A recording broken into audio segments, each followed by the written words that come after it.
sin itself, and Allah subhanahu wa ta'ala will place us the sins equally to the size of the sin.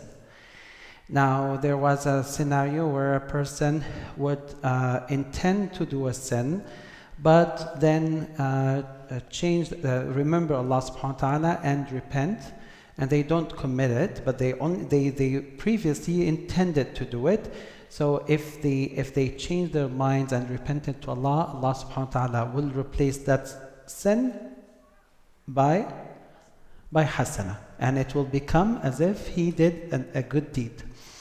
The third one is if a person wanted to do or to commit a sin, and he or she started to do it, but something has stopped them, something has blocked them, so they just could not make it or could not finish it. And we heard from Rasulullah ﷺ that if two Muslims were fighting in dispute with their two swords, then both the killer and the one who was killed will go to Jahannam. When he was asked, so we know about the killer, what about the one who was killed? He ﷺ said his intention was to kill the other party, so both of them will go to Jahannam. Now, let's go the other side. There is a hadith in Sahih Muslim by Jabir ibn Abdullah. Jabir ibn Abdullah was one of the Sahaba who actually reported some of the very long hadith, like hadith al-Hajj. Jabir ibn Abdullah said that I heard Rasulullah ﷺ saying, and the hadith is in Sahih Muslim. He said, he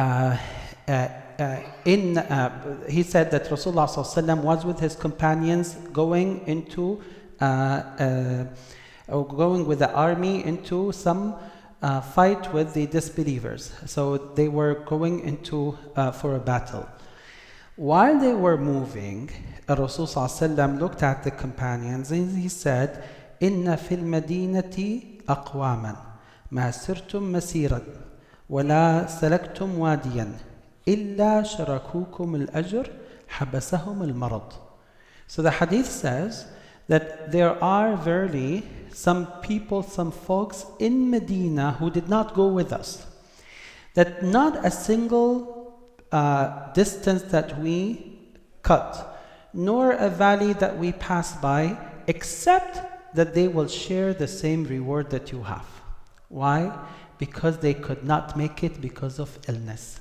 So they had the intention, they wanted to do it, but the illness has prevented them from pursuing with their good deed.